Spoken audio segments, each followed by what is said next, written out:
당신의 60대는 종착역이 아니라 새로운 출발의 시작입니다. 날개를 활짝 펴고 당신 자신을 위해 나비처럼 훨훨 날아가세요. 오늘 우리의 이야기가 당신의 새로운 출발에 큰 힘이 되길 바랍니다. 그럼 시작해 볼까요? 새벽 5시 반. 알람이 울리지 않아도 눈이 떠지던 그 시간. 50년 넘게 그렇게 살아왔습니다. 서둘러 세수하고 넥타이를 매고 출근길에 올랐던 그 긴 세월. 가족을 위해, 아이들의 미래를 위해 쉼없이 달렸던 우리의 인생. 그런데 어느 날 알람을 맞출 필요가 없어졌습니다. 입을 양복도, 갈 회사도, 만날 동료도 사라졌습니다. 더 이상 울리지 않는 전화기, 그리고 막막하게 펼쳐진 끝이 보이지 않는 시간들. 거울을 보면 낯선 사람이 서 있습니다. 저 사람이 나인가? 어쩌면 당신은 지금 소파에 앉아 멍하니 천장을 바라보고 있을지도 모릅니다. 아니면 공원 벤치에서 하염없이 시간을 보내고 있을지도 모르죠. 나는 이제 뭘 해야 하는 걸까? 나를 필요로 하는 곳이 정말 남아있을까? 이대로 이렇게 끝나는 건가? 하지만 오늘 우리는 이 질문에 단호하게 답하려 합니다. 아닙니다. 당신의 60대는 종착역이 아닙니다. 오히려 50년간 짊어졌던 무게를 내려놓고 오직 나 자신을 위해 달릴 수 있는 진짜 자유의 출발선입니다. 지금부터 들려드릴 이야기는 그 두려움을 용기로, 막막함을 목표로, 절망을 희망으로 바꾼 7명의 놀라운 실화입니다. 이들은 특별한 사람들이 아니었습니다. 우리와 똑같이 불안해했고, 똑같이 주저했으며, 똑같이 넘어졌습니다. 하지만 단 한 가지가 달랐습니다. 다시 일어섰다는 것. 지금부터 그들의 이야기에 귀 기울여 보시죠. 첫 번째 스토리, 병든 몸에서 피어난 기적, 62세의 헬스 트레이너의 재탄생. 김진태 씨 62세, 30년을 대기업 부장으로 살았습니다. 새벽 출근, 야근, 주말 근무. 그렇게 가족을 위해 달렸죠. 정년퇴직 날 회사 동료들이 작은 송별회를 열어줬습니다. 진태 형, 이제 편하게 사세요. 건강 챙기면서 여행이나 다니세요. 모두가 웃으며 축하했지만 진태 씨의 마음 한구석은 텅 빈 것 같았습니다. 이제 난 뭐지? 집으로 돌아온 지 2주 후 건강검진 결과가 우편으로 도착했습니다. 손을 떨며 봉투를 뜯었죠. 그리고 그 순간 진태 씨의 세상이 무너졌습니다. 고혈압 2단계, 당뇨 전 단계, 간 수치 이상, 콜레스테롤 수치 위험. 병원을 찾았습니다. 의사는 차분하지만 단호한 목소리로 말했어요. 이대로 가시면 5년 안에 합병증이 올 겁니다. 심근경색, 뇌졸중. 각오하셔야 합니다. 진태 씨는 그날 밤 잠을 이룰 수 없었습니다. 평생을 가족을 위해 일했는데 정작 자신에게 남은 건 병든 몸뿐이었으니까요. 거울 앞에 섰습니다. 92kg의 몸무게, 툭 튀어나온 배, 숨이 차올라 헐떡이는 자신. 내가 이렇게 됐구나. 그날 밤 진태 씨는 아내 몰래 울었습니다. 여보한테 짐만 되겠구나. 아이들도 걱정하겠지. 내가 이렇게 가는 건가? 다음 날 아침, 아내가 조용히 진태 씨 앞에 운동화 한 켤레를 놓았습니다. 그리고 아무 말 없이 그의 손을 잡았죠. 여보, 우리 같이 걸어요. 천천히, 함께. 그 순간 진태 씨의 눈에서 눈물이 또 흘렀습니다. 하지만 이번엔 다른 눈물이었습니다. 그래, 아직 늦지 않았어. 아직 살아있잖아. 그날부터 진태 씨는 싸움을 시작했습니다. 자기 자신과의 싸움을. 첫날 아파트 단지 한 바퀴를 걷는데 20분이 걸렸습니다. 중간에 3번이나 멈춰 서야 했죠. 다리가 후들거렸고 심장이 터질 것 같았습니다. 벤치에 주저앉아 숨을 헐떡이는데 젊은 엄마가 유모차를 밀며 가볍게 지나갔습니다. 나는 저 정도도 못하는구나. 자존심이 상했습니다. 하지만 포기하지 않았어요. 공책을 샀습니다. 매일 아침 걸은 시간, 걸은 거리, 그날의 몸 상태를 빠짐없이 기록했죠. 오늘 10분 걷기. 힘들었다. 하지만 어제보다 2분 더 걸었다. 일주일이 지났습니다. 10분이 12분이 됐습니다. 한 달이 지났습니다. 12분이 20분이 됐죠. 3개월이 지났을 때 진태 씨는 처음으로 아파트 단지 밖으로 나갔습니다. 동네 공원까지 걸어간 거예요. 6개월 후 그는 5km를 완주했습니다. 그날 집으로 돌아와 아내에게 말했습니다. 여보, 나 해냈어. 5km 걸었어. 아내는 말없이 그를 껴안았습니다. 둘 다 울었죠. 1년이 지나자 몸무게는 10kg이 줄었습니다. 2년이 지나자 20kg 감량에 성공했어요. 병원에서 다시 검사를 받았습니다. 의사가 놀란 표정으로 말했죠. 이게 어떻게 된 거예요? 모든 수치가 정상이에요. 하지만 진태 씨의 도전은 여기서 끝나지 않았습니다. 헬스장에서 운동하던 중 자신과 비슷한 또래 남성들을 많이 봤습니다. 어떤 분은 운동기구 사용법을 몰라 헤매고 있었고, 어떤 분은 무리한 운동으로 허리를 다쳤습니다. 젊은 트레이너들의 설명은 너무 빠르고 어려웠죠. 내가 저분들을 도울 수 있지 않을까? 그날 밤 진태 씨는 인터넷을 검색했습니다. 트레이너 자격증 취득 방법. 주변 사람들이 말렸습니다. 아니, 그 나이에 무슨 자격증이야? 취미로 하는 거랑 직업으로 하는 건 다르다고. 젊은 사람들도 취업 못하는데. 하지만 진태 씨는 이미 결심했습니다. 62세, 그는 자격증 학원에 등록했습니다. 교육장에는 20대, 30대 젊은이들이 대부분이었습니다. 진태 씨가 들어서자 모두가 놀란 눈빛으로 쳐다봤죠. 할아버지가 왜 여기 와? 속삭이는 소리가 들렸습니다. 하지만 진태 씨는 개의치 않았어요. 해부학, 운동생리학, 영양학, 어려운 용어들이 쏟아졌습니다. 집에 돌아와 밤늦게까지 공부했죠. 젊은 사람들처럼 빨리 외워지지 않았습니다. 하지만 그에겐 무기가 있었어요. 끈기와 절실함이었습니다. 시험날, 떨리는 손으로 답안지를 작성했습니다. 2주 후 합격 통보를 받았을 때 진태 씨는 그 자리에서 주저앉았습니다. 해냈다. 내가 해냈어. 자격증을 들고 실버 전문 헬스장을 찾아갔습니다. 관장은 처음엔 난색을 표했죠. 죄송하지만 저희는 경력 있는 트레이너를 찾고 있어서요. 진태 씨는 간절히 부탁했습니다. 일주일만 기회를 주십시오. 제가 어떤 사람인지 보여드리겠습니다. 무급으로 일하겠습니다. 관장은 그의 진심에 감동했습니다. 일주일의 기회를 줬죠. 첫 수업, 70대 할머니가 들어왔습니다. 무릎이 아파서 운동을 못한다고 했어요. 진태 씨는 조용히 말했습니다. 할머니, 저도 2년 전엔 계단도 못 올라갔어요. 10분도 못 걸었죠. 하지만 지금은 이렇게 됐습니다. 할머니도 하실 수 있어요. 제가 그 방법을 다 아니까요. 할머니의 눈에서 눈물이 흘렀습니다. 선생님, 정말요? 나도 할 수 있을까요? 그럼요. 저도 했는걸요. 한 달 후, 그 할머니는 혼자 힘으로 계단을 오르내릴 수 있게 됐습니다. 입소문이 났습니다.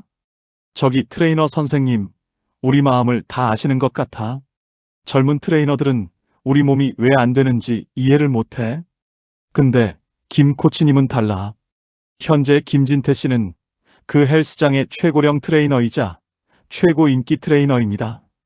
그의 수업은 항상 10,000원이죠. 대기자만 20명이 넘습니다. 어느 날 한 회원이 물었습니다. 코치님, 성공 비결이 뭐예요? 진태 씨는 웃으며 대답했습니다. 저는 그들에게 운동을 가르치는 게 아니에요. 희망을 가르치는 겁니다. 제가 살아있는 증거니까요. 핵심 교훈 늦었다고 생각할 때가 진짜 시작입니다. 당신의 노력과 경험이 곧 최고의 명함이 됩니다. 두 번째 스토리, 65세, 디지털 문맹에서 프리랜서로 IT 혁명을 일으킨 남자. 이정호 씨, 65세. 평생을 건설 현장에서 일했습니다.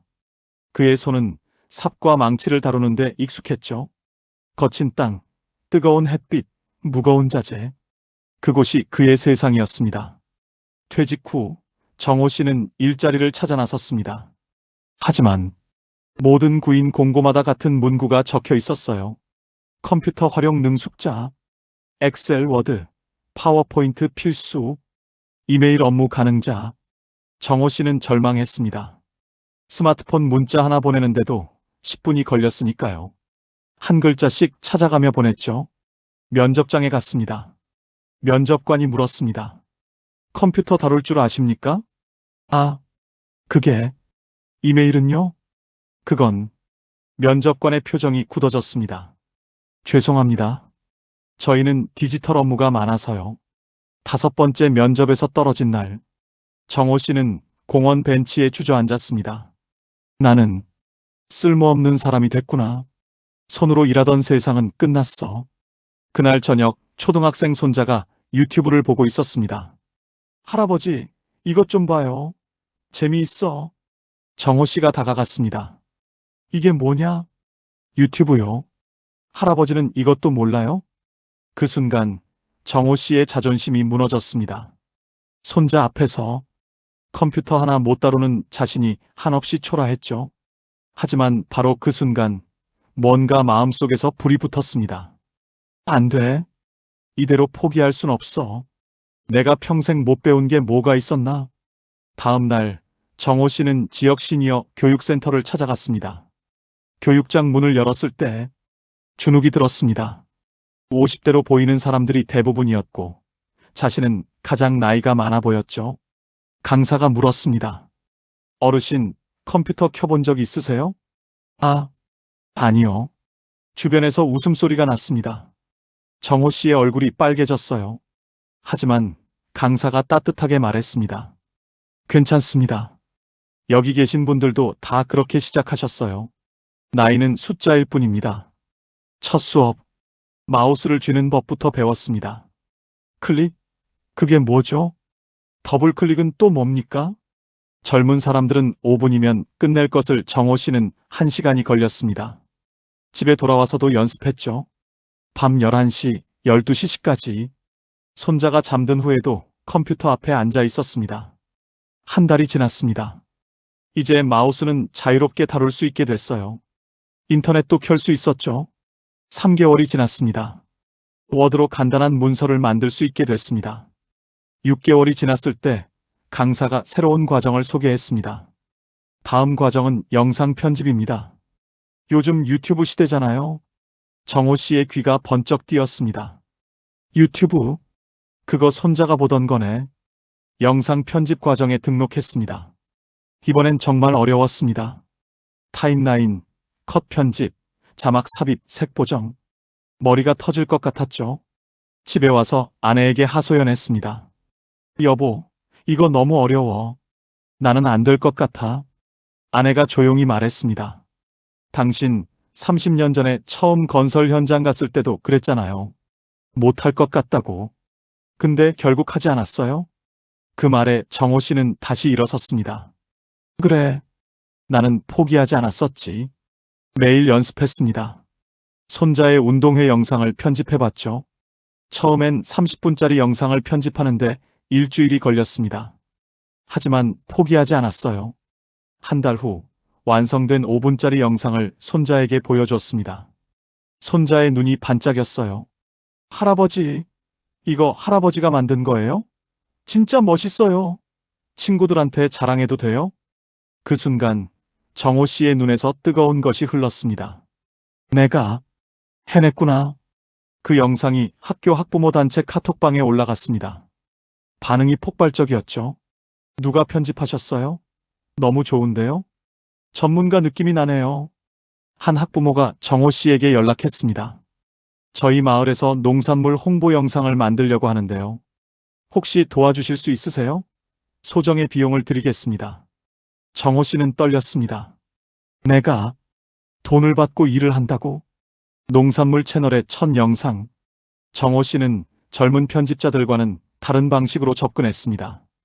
빠르고 화려한 편집 대신 느린 호흡으로 농부의 주름진 손, 흙의 질감, 새벽 이슬을 담아냈죠. 왜냐하면 그 자신도 평생 그렇게 일했으니까요.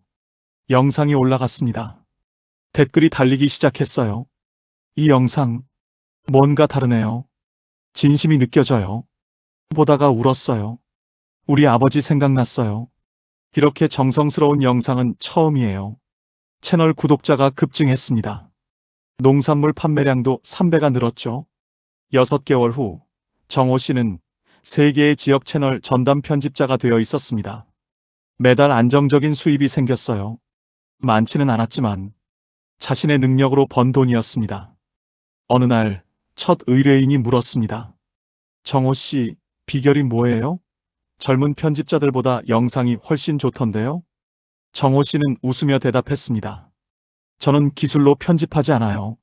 마음으로 편집해요. 제가 65년을 살면서 본 것, 느낀 것. 그게 다 영상에 들어가는 겁니다.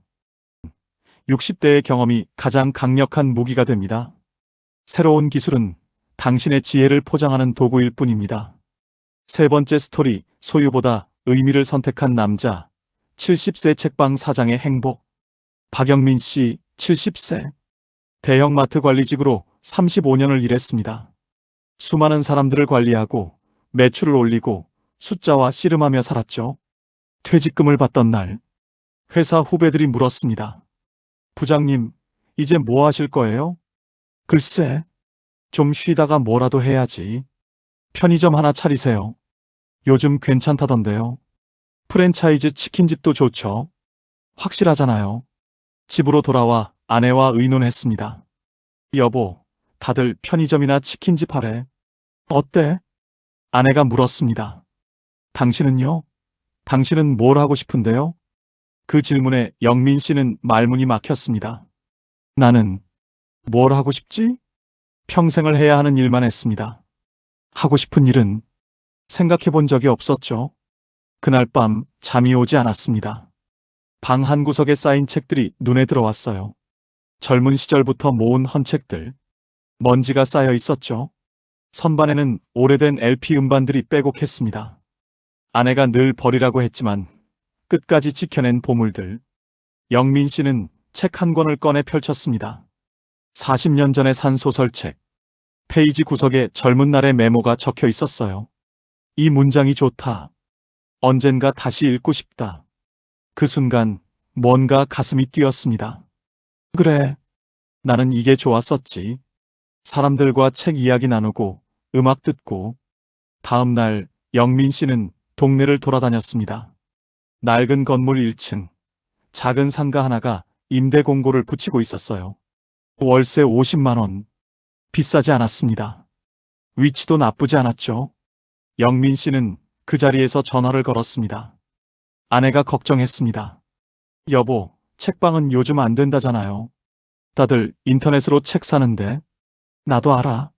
근데 나는 돈벌이가 아니라 내 공간을 만들고 싶어. 사람들이 모이는 곳을. 아내는 한참을 바라보다가 고개를 끄덕였습니다. 알았어요. 당신 인생, 당신이 선택하세요. 오후에 서재가 문을 열었습니다. 오래된 책장을 닦아 세우고 LP를 진열했죠. 턴테이블과 스피커는 영민 씨의 보물 1호였습니다. 벽에 규칙을 적었어요. 커피 한 잔, 3,000원, 하루 종일 환영합니다. 책은 자유롭게 읽되 소중히 다뤄주세요. LP는 신청하시면 틀어드립니다. 개업 첫날, 영민 씨는 아침부터 저녁까지 문 앞에 서 있었습니다. 하지만 아무도 오지 않았습니다. 이틀째, 사흘째도 마찬가지였습니다. 일주일이 지나도 손님은 없었죠. 아내가 걱정스러운 얼굴로 물었습니다. 당신 정말 괜찮아요? 이렇게 계속. 영민 씨는 웃으며 대답했습니다. 괜찮아. 나는 손님을 기다리는 게 아니라 친구를 기다리는 거니까. 한 달쯤 지났을 때 어느 오후 문이 조심스럽게 열렸습니다. 60대로 보이는 남성이 들어왔어요. 동네에 사는 퇴직 교사였죠. 실례합니다. 구경 좀 해도 될까요? 물론이죠. 편하게 보세요. 그 남성은 책장을 천천히 둘러봤습니다. 그러다 갑자기 멈춰 섰어요. 이게 여기 있네요. 손에 든 책은 30년 전에 절판된 시집이었습니다. 제가 젊었을 때 정말 좋아하던 책인데 지금은 구할 수가 없어요. 영민 씨가 물었습니다. 커피 드시면서 천천히 읽으시죠? 음악도 틀어드릴까요? 음악도요? 어떤 음악을 들려주시는데요? 영민 씨는 LP판을 꺼냈습니다. 빌 에반스의 재즈였죠. 턴테이블에서 흘러나온 음악.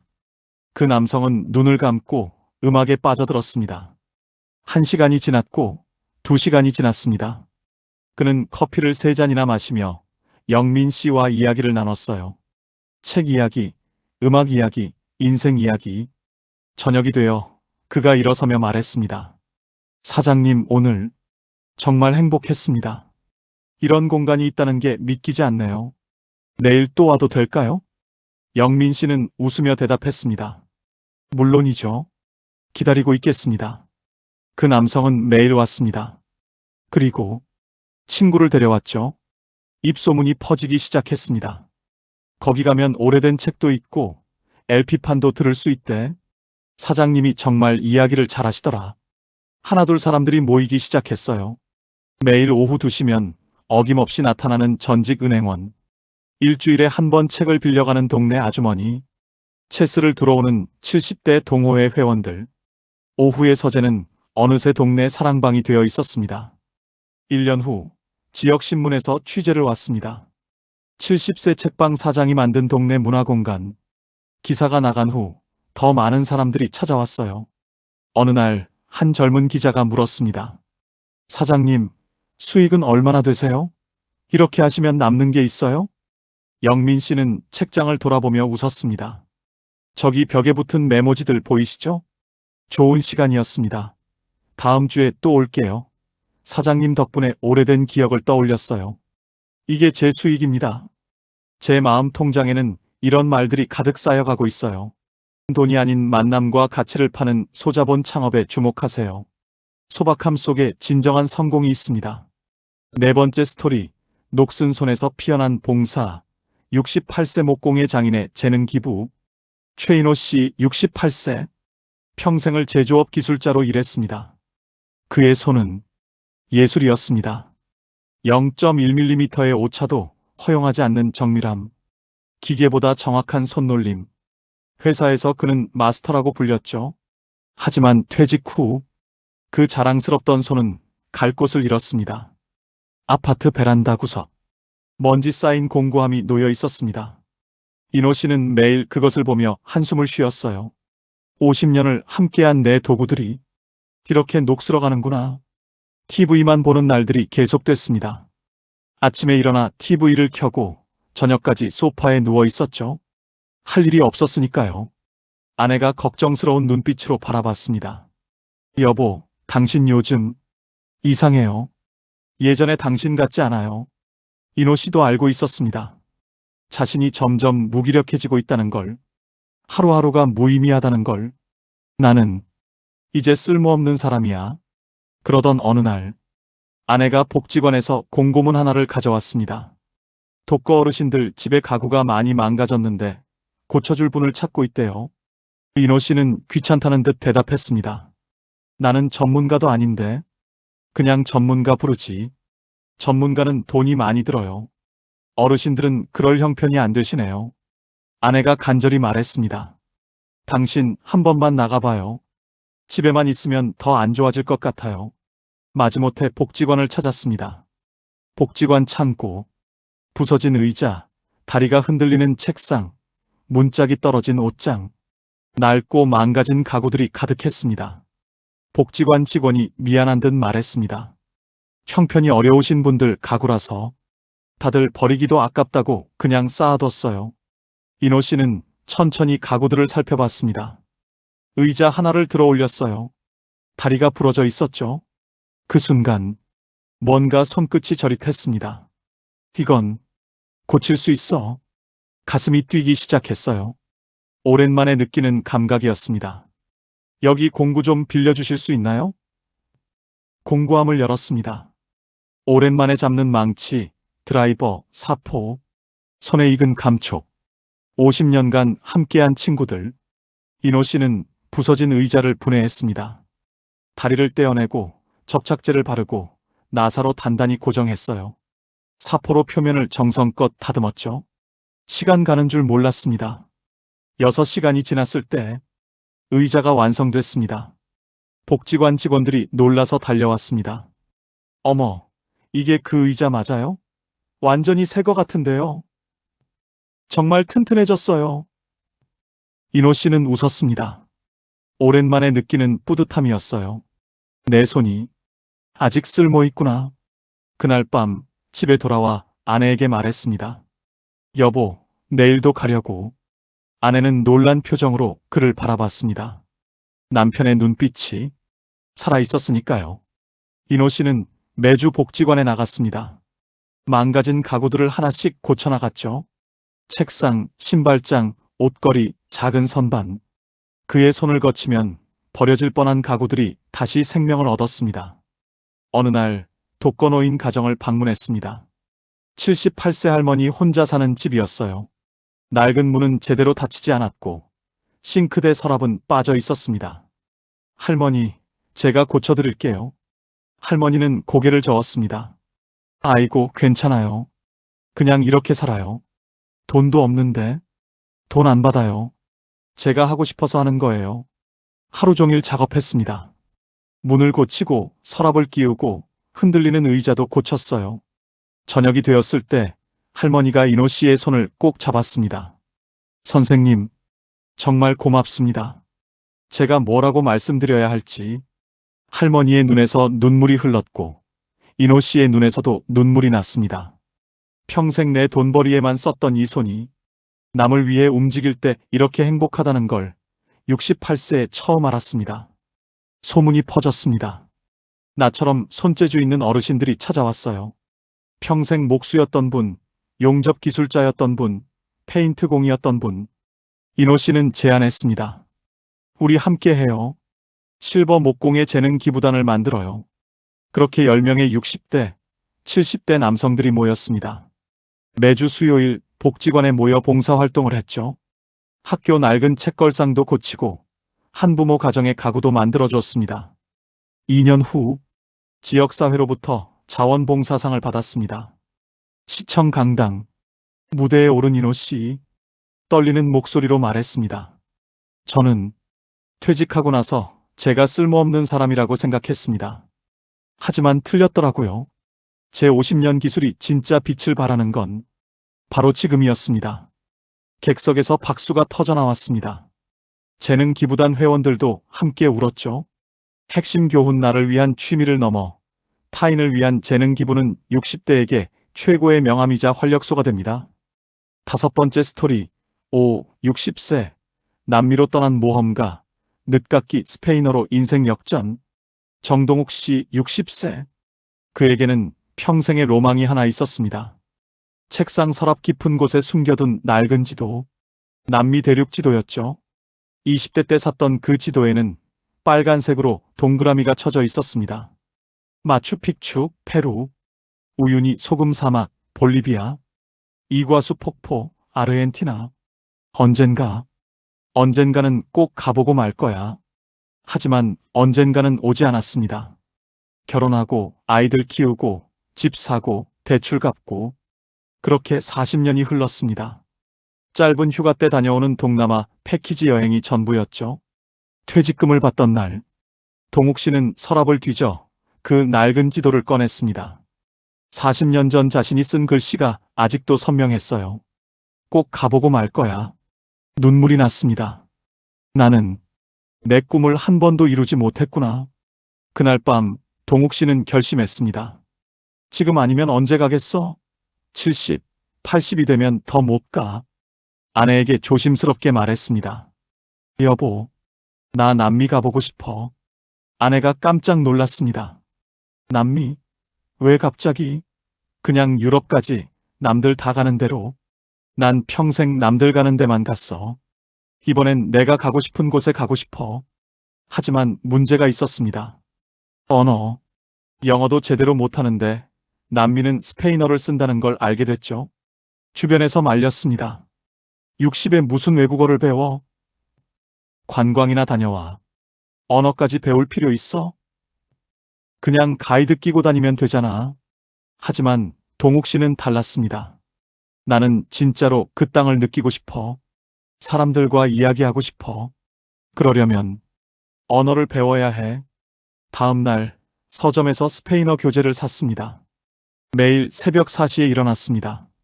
가장 머리가 맑을 때 이 시간 동안 스페인어를 공부했어요. 올라, 부에노스 디아스, 그라시아스. 혀가 잘 굴러가지 않았습니다. 발음이 어색했죠. 젊은이들처럼 빨리 외워지지도 않았습니다. 하지만 포기하지 않았어요. 스페인어 라디오를 들었습니다. 하나도 알아듣지 못했지만 계속 들었죠. 유튜브로 스페인어 드라마를 봤습니다. 자막도 없이 그냥 소리에 익숙해지려고. 6개월이 지났을 때 주변에서 비웃었습니다. 아직도 그거 해? 60이 넘어서. 동욱 씨는 대답하지 않았습니다. 그냥 묵묵히 공부했죠. 1년이 지났을 때 간단한 대화는 할 수 있게 됐습니다. 2년이 지났을 때 스페인어 중급 시험에 합격했습니다. 시험 결과를 받아든 날 동욱 씨는 집에 와서 펑펑 울었습니다. 해냈다. 60세에 외국어를 배웠어. 그리고 비행기 표를 끊었습니다. 2022년 봄 60세의 정동욱 씨는 혼자 페로리마 공항에 내렸습니다. 공항 밖으로 나섰을 때 온몸이 떨렸습니다. 낯선 공기, 낯선 냄새, 낯선 사람들. 하지만 두렵지 않았습니다. 택시를 잡았습니다. 기사에게 스페인어로 말을 걸었어요. 기사가 웃으며 대답했습니다. 물론이죠. 스페인어 정말 잘하시네요. 그 순간 동욱 씨는 눈물이 쏟아질 뻔했습니다. 통한다. 내가 한 말이 통해. 2년간의 노력이 이 한순간을 위한 거였습니다. 페루에서 한 달을 보냈습니다. 마추픽추를 올랐고 쿠스코 시장을 누볐으며 현지인들과 맥주를 마시며 이야기를 나눴어요. 어느 날 마추픽추에서 한국인 여행자 그룹을 만났습니다. 50대, 60대 부부들이었는데 젊은 가이드의 설명을 잘 이해하지 못하고 있었죠. 동욱 씨가 다가가 도왔습니다. 제가 통역해드릴까요? 가이드의 스페인어를 듣고 그들에게 한국어로 설명해 줬어요. 그런데 단순한 통역이 아니었습니다. 역사적 맥락을 곁들이고 60년 인생의 지혜를 담아 이야기했죠. 여러분, 마추픽추를 보시면서 뭘 느끼십니까? 저는 우리 인생이 보입니다. 얼마나 높이 올라가느냐가 아니라 어떻게 오르느냐가 중요하다는 걸 이 유적이 말해주고 있어요. 사람들이 감동했습니다. 선생님, 혹시 전문 가이드 하세요? 아니요, 저는 그냥. 아니에요. 선생님은 진짜 가이드예요. 젊은 가이드들보다 훨씬 좋아요. 그 말이 동욱 씨에게 아이디어를 줬습니다. 내가 가이드를 할 수 있지 않을까? 페루에 머물며 현지 가이드 자격증을 땄습니다. 60세 외국인이 가이드 자격증을 따는 건 쉽지 않았지만 해냈습니다.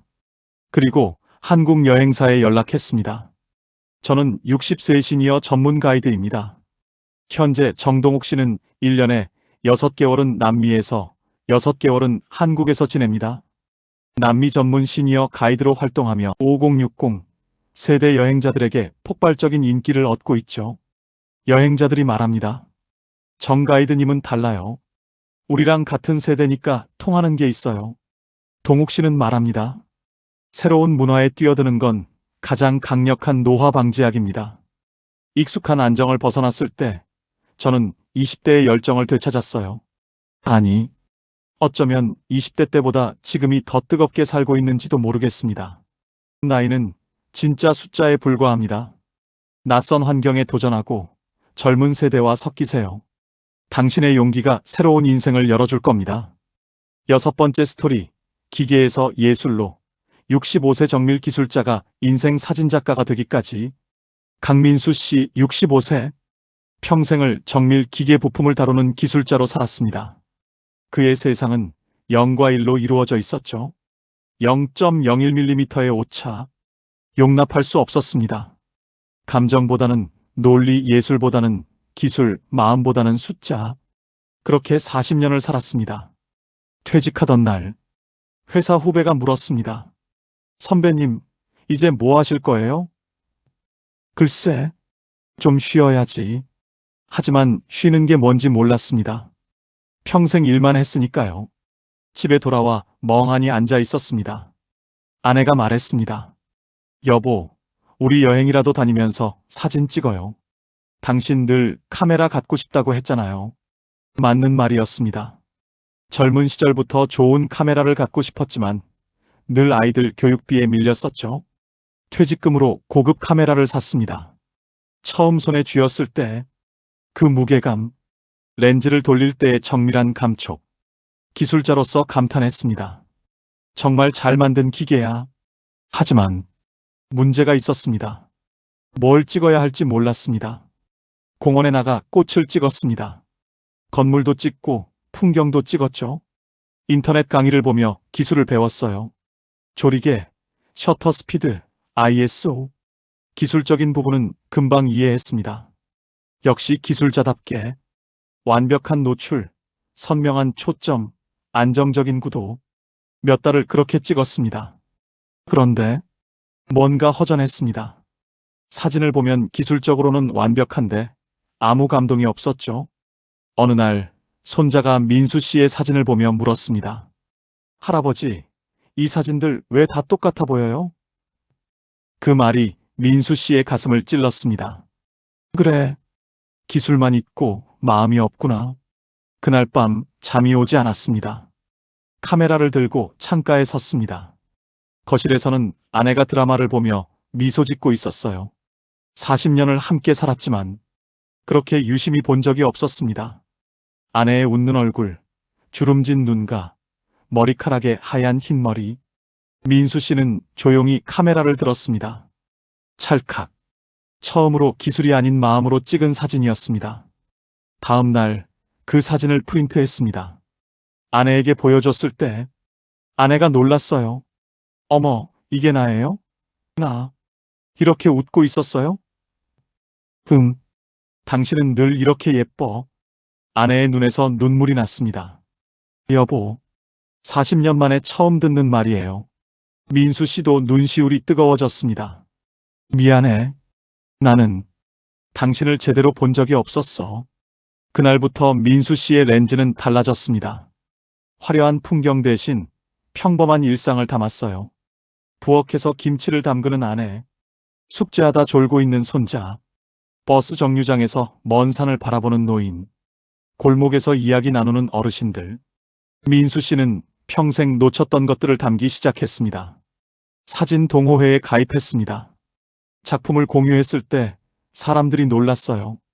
이 사진, 뭔가 다르네요. 감정이 느껴져요. 기술보다 마음이 먼저 보여요.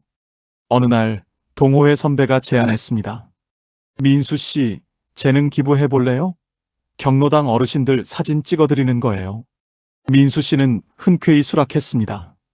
첫 촬영은 결혼 60주년 노부부였습니다. 두 분은 스튜디오 사진이 비싸서 포기했다고 했어요. 민수 씨는 동네 공원으로 그들을 모셨습니다. 할머니, 할아버지를 한번 바라봐 주세요. 이렇게요? 아니요, 60년 전. 처음 만났을 때 그 눈빛으로요. 할아버지와 할머니가 서로를 바라봤습니다. 그 순간 민수 씨는 셔터를 눌렀습니다. 완벽한 구도도 화려한 배경도 아니었습니다. 하지만 그 사진에는 60년의 사랑이 담겨 있었습니다. 일주일 후 사진을 받아든 노부부. 할머니가 사진을 보다가 울기 시작했습니다. 영감, 우리가 이렇게 행복해 보였나? 할아버지도 눈물을 훔쳤습니다. 그러게, 60년을 함께 살았는데 이런 사진은 처음이야. 민수 씨도 함께 울었습니다. 제가 찍은 게 아니에요. 두 분의 사랑이 스스로 찍힌 거예요. 입소문이 났습니다. 강 선생님 사진은 달라. 주름을 지우는 게 아니라 그 주름 속 이야기를 찾아내. 요청이 쏟아졌습니다. 금혼식 부부, 고희를 맞은 어르신, 퇴직 기념 사진. 민수 씨는 모두 무료로 찍어줬습니다. 대신 한 가지 조건이 있었죠. 사진 찍기 전에 제게 이야기를 들려주세요. 당신의 인생을요. 2년 후 지역 복지관에서 민수 씨의 사진전이 열렸습니다. 60년의 얼굴들, 전시장에는 60대, 70대, 80대 어르신들의 사진이 걸렸습니다. 각 사진 옆에는 짧은 이야기가 적혀 있었어요. 결혼 62년. 아직도 손잡고 산책합니다. 평생 목수. 이제는 손자에게 장난감을 만들어줍니다. 한 젊은 관람객이 말했습니다. 이 사진들을 보니까 나이 드는 게 두렵지 않아요. 오히려 기대돼요. 민수 씨는 말합니다. 평생 정밀한 기계를 다뤘지만 진짜 정밀함은 사람의 마음을 읽는 거더라고요. 카메라는 그냥 도구예요. 중요한 건 65년을 살아온 제 눈이죠. 기술자의 손이 감성적인 예술가의 눈으로 바뀔 수 있습니다. 당신의 오랜 경험은 세상을 가장 깊이 있게 바라보는 렌즈가 됩니다. 7번째 스토리, 절망에서 희망으로 모든 걸 잃고 다시 일어선 67세의 재기. 마지막 이야기. 이 이야기는 아마도 여러분께 가장 깊은 울림을 줄 것입니다. 장원철 씨 67세. 그의 인생은 어느 날 갑자기 무너져 내렸습니다. 30년간 운영하던 작은 제조업체. 성실하게, 정직하게 일했습니다. 직원들 월급 한 번 밀린 적 없었고 거래처와의 약속도 꼭 지켰죠. 하지만 2020년 코로나가 터졌습니다. 주문이 하나둘 취소됐습니다. 공장이 멈췄어요. 조금만 더 버티면 은행 대출을 받았습니다. 개인 재산을 담보로 걸었죠. 직원들을 지키기 위해 자신의 돈을 쏟아부었습니다. 1년이 지나고 2년이 지났습니다. 하지만 상황은 나아지지 않았습니다. 2022년 가을, 더 이상 버틸 수 없었습니다. 공장 문을 닫았습니다. 직원들에게 퇴직금도 제대로 주지 못한 채 빚만 남았습니다. 2억 3천만 원. 집을 팔았습니다. 30년간 살던 그 집, 아이들이 자라던 그 집, 전세로 이사했습니다. 아내는 말없이 짐을 쌌고 원철 씨는 그저 벽만 바라봤습니다. 아들이 찾아왔습니다. 아버지, 좀 더 신중하게 하실 수는 없었어요? 원망이 아니었습니다. 하지만 그 말이 더 아팠습니다. 미안하다. 그것밖에 할 말이 없었습니다. 밤마다 잠을 이룰 수 없었습니다. 천장을 바라보며 끝없는 자책이 밀려왔습니다. 내가 직원들을 길거리에 내몰았다. 내가 가족을 거지로 만들었다. 나는 실패자다. 어느 새벽, 원철 씨는 집을 나섰습니다. 한강으로 향했습니다. 다리 난간에 섰습니다. 아래를 내려다봤습니다. 이렇게 끝내면 가족들이라도 보험금은 받을 수 있지 않을까? 그때 휴대전화가 울렸습니다. 아내였습니다. 여보, 어디에요? 떨리는 목소리. 아침 먹어야죠. 당신 좋아하는 된장찌개 끓였어요. 원철 씨는 그 자리에서 무너져 내렸습니다. 미안해. 전화기 너머로 아내도 울고 있었습니다. 집에 와요. 우리 같이 해결해요. 집으로 돌아왔습니다. 아내가 아무 말 없이 그를 껴안았습니다. 당신 혼자 죽으려고 했죠? 미안해. 바보예요. 당신 혼자 실패한 거 아니에요. 우리가 함께 실패한 거예요. 그러니까 함께 다시 일어서야죠. 원철 씨는 아내 품에서 한참을 울었습니다. 다음 날 아내가 조용히 말했습니다. 당신 도서관이라도 다녀와요. 집에만 있으면 더 힘들어질 거예요. 원철 씨는 마지못해 도서관에 갔습니다. 갈 곳도 할 일도 없었으니까요. 책장 사이를 걷다가 한 권의 책이 눈에 들어왔습니다. 링컨 실패의 역사. 펼쳐 읽었습니다. 사업 실패, 선거 낙선, 약혼자의 죽음, 정신적 붕괴. 링컨은 50세가 넘어서까지 실패를 거듭했지만 결국 대통령이 되어 노예 해방을 이뤄냈습니다. 나만 실패한 게 아니구나. 그날부터 원철 씨는 매일 도서관에 나갔습니다. 위인전을 읽었습니다. 스티브 잡스, 헨리 포드, 에디슨. 그들 모두 엄청난 실패를 경험했고 때로는 파산했고 조롱받았지만 다시 일어섰습니다.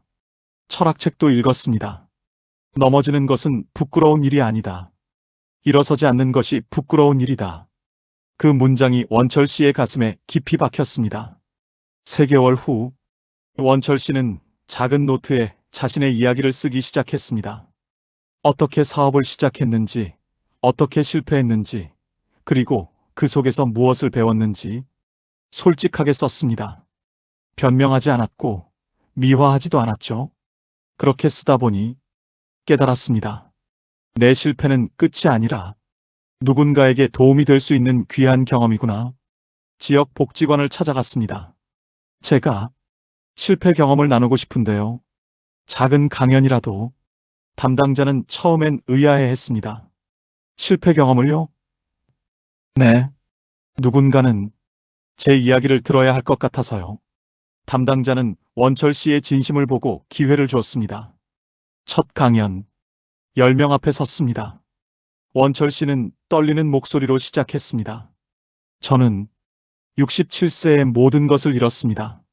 그리고 자신의 이야기를 담담하게 풀어냈습니다. 사업 실패, 빚더미, 가족의 실망, 한강 다리에 섰던 그 새벽. 아무것도 숨기지 않았습니다. 강연이 끝났을 때 한 60대 남성이 손을 들었습니다. 선생님, 저도 지금 사업이 어렵습니다. 그의 목소리가 떨렸습니다. 매일 죽고 싶은 생각뿐이에요.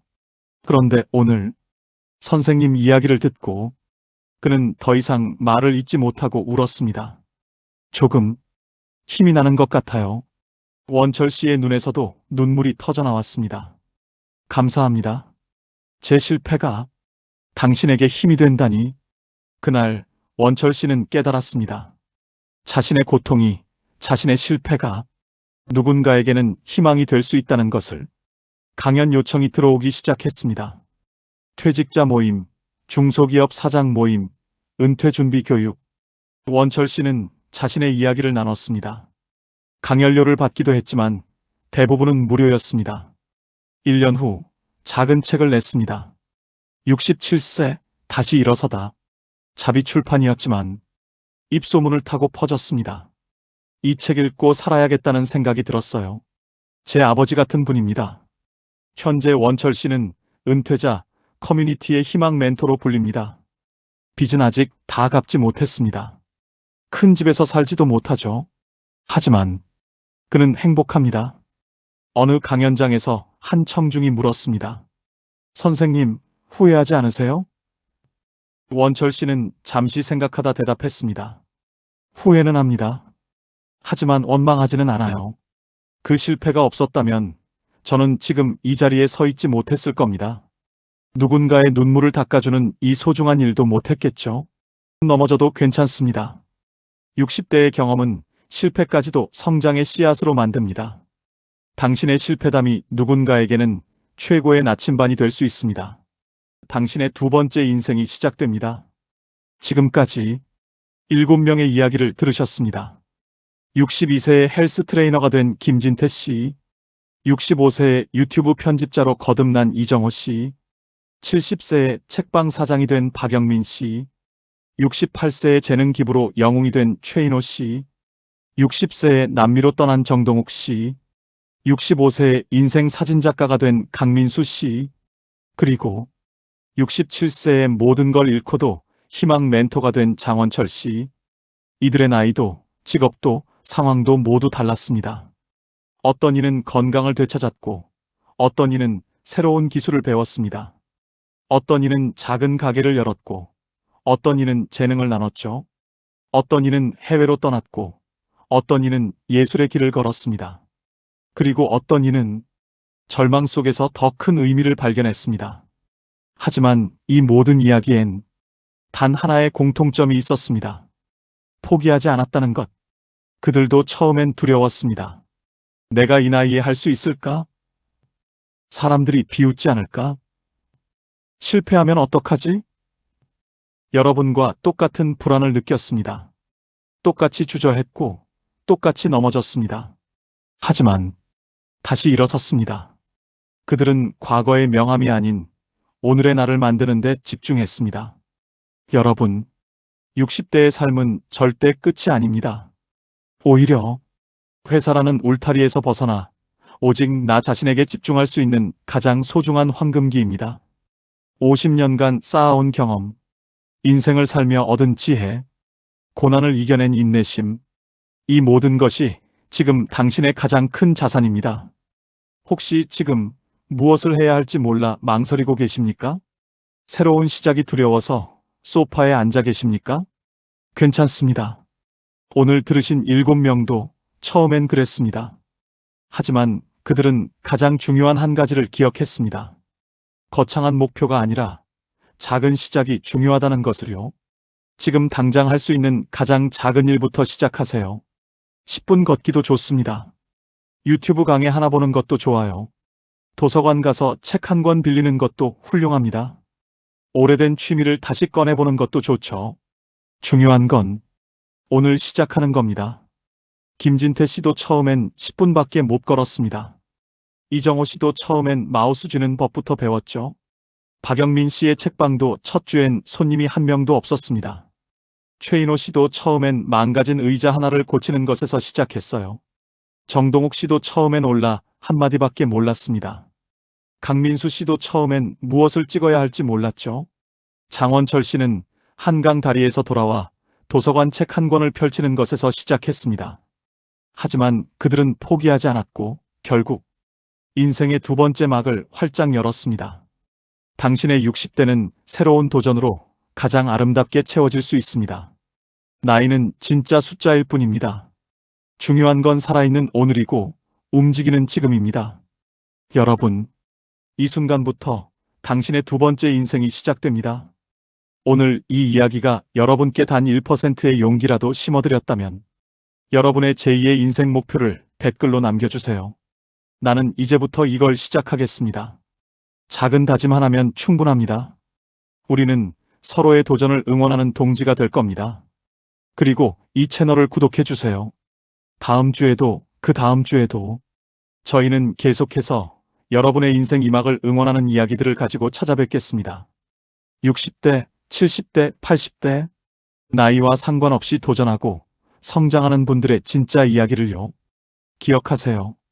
당신의 가장 아름다운 이야기는 아직 시작되지 않았을 수도 있습니다. 오늘이 바로 그 시작일 수 있어요. 여러분도 할 수 있습니다. 아니, 분명히 하실 겁니다. 당신의 60대는 가장 찬란한 계절이 될 수 있습니다. 끝까지 시청해 주셔서 감사합니다. 구독과 좋아요 부탁드립니다.